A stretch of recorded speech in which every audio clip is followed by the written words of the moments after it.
আজগো এই মুড়োটা মুই রানমো তাই এই মুড়োটা কিন্তু মোর পালা না, এই যে মোর চাচি পেলছেলে সেই ভালোবাসা পাড়াই দিছে মোর দ্বারে। পালা জিনিস খাইতে একসের বাসনা হরে। যদিও মুই পালি নাই, হ্যাঁ পর মোর 2-1 ঘন্টার মধ্যে যে ভালোবাসাটা জন্মাই গেছে, যে বাসনা হয়ে গেছে, হাতে মোর একসের আত্ম কাপে এই মুড়া জব দিতে। তারপরও কিছু করার নাই, আজকে এই মুড়াটারে জব দিমু। এই মুড়ার সামনে যে কত কিছু দেশালাম, কোনো খাওনিও খাইতে আসে না, ও কটা বাস সিরেই বিরেই দিছি, সেই ভাত কটাই খাইবে। একুলতে কিন্তু মোর মা এককাল সুন্দর মতো জব টব দিয়ে ফসা মাসে হরি হেলাইছে, তাই মুইও লগে লগে হরসালাম। মুই হন চিন্তা হরি রান্ধনের একটু জোগাড় দিই। এর আমি প্রথমে একটু পাইলের মধ্যে কিন্তু একটুখানি মশলা ব্যবহার করছিলাম, একটু সালে লাইছে লং দিছিলাম। এরপর তো এর মধ্যে পেঁয়াজ ডালিয়ে দিছিলাম, আর পেঁয়াজটাও যে লাল লাল হয়ে গেছে লগে লগে পানি ছেড়ে দিছি। এখন ভাই মশলাটা দিয়ে এলো হেরপিনে, প্রথমে মুই একালে দিছিলাম হলদির গুঁড়ি, এরপর মরিচের গুঁড়ি, একটু জাল জাল বানামো হেরপিনে 2 চামচ মরিচের গুঁড়ি ব্যবহার করছিলাম। এরপর তো এর মধ্যে দিছি ধনিয়ার গুঁড়ি। এখন কিন্তু মুই একটু জিরে বাটা দিছিলাম, জিরে বাটতে রাখছিলাম ফ্রিজের মধ্যে, শক্ত হয়ে গেছে। এরপর তো ভাঙ্গিয়া সাজিয়ে দিলাম। লগে কিন্তু একটু আদা রসুন দিয়ে লইছিলাম। এই হইতেছে হেই মুরব্ব, এককালি কাট্টি কুট্টে ধুইয়া মুইয়া ফর্সা হরিয়া ভিজাই থুইছি। একুলতে তো কষান নিয়ে চলতে আছে, কষাইতে কষাইতে দেখতে আছে যে প্রায় শেষ। আবারও মুই লারি সাইড একটু লইতে আসলাম, যে পানিপুরি দেসালাম, সেই পানিপুরি যেই হুগই হুগই গেছে। এখন চিন্তা করছি আর বেশিক্ষণ কষান যাইবে না, হেলে পুরি যাইবে।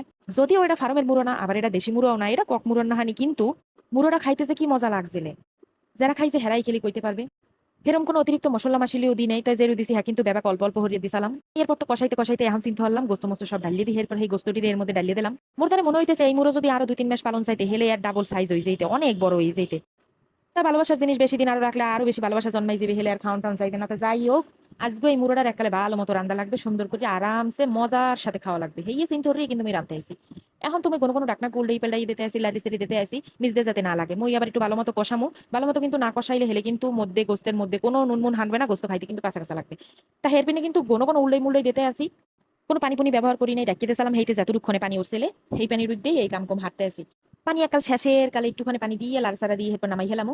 তাই এখন কিন্তু প্রায় পানিরে হুগই মুগই গেছে, ভালো মতো আমি লাড়ি সারি দেখতে আসলাম। গোস্তটাও কিন্তু হিজে মিজে গেছিলে, যদি ওরা ছাও মুড়ো গোস্ত অল্পতেই হিজে যায়, তা সুন্দর একটা গেরান চড়ছে।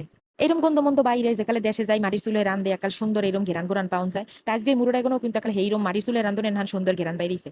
আমি আবার একটু লাড়ি সেটি ডাকিরা দিলাম। এরপর তো চিন্তা হলাম যে এখন আর কতক্ষণে রাখলে হেলে একালে গোস্ত গললে সুপই যাইবে, তা হাতে আর কাম নাই, এখন একটুখানি পানি দিয়ে লই। তাই চিন্তা করছি আর ভাব দেয়া সালাম, আর লগে লগে কিন্তু মই পানিটাও ঢালিয়ে দিলাম। পানিও কিন্তু খুবই সামান্য পরিমাণে দিয়ে হেলাইছি, গোস্ত মস্ত আকারে হিজে গেছে, গোস্তের মধ্যে নুন মশলা সবই হানছে। এরপর অল্প একটুখানি পানি দিয়ে লইছি। এখন কয়েকটা বলকুড়ো গিয়েই কিন্তু মই এখন চুলাই গুনে নামাই হেলাম। এখন কিন্তু মুই একটুখানি জিরের গুঁড়িও দিয়ে লইছিলাম, জিরে বাড়া দিছি, হেরপিনে কিন্তু জিরের গুঁড়িটা একটু বুঝে মিলিয়ে দিতে আসি। এখন মুই আস্তে করে চুলের জালটা বন্ধ করে দিব। এই কিন্তু রানতে বেশিক্ষণ সময় লাগে নাই, তাই খাওয়াটা কিন্তু খুবই টেস্টি আসলে। কেউ যদি এরকম মুড়ো টুড়ো পাল্লে পুল্লে হেরপর খাইতে চায়, হে কিন্তু এরকম সহজভাবে রান্ধে রুন্ধে হেরপর খাইতে পারে। আজকে ওর কোনো পেশাল টেশাল করবো না, আজকে মতো টাটা, আল্লাহ হাফেজ।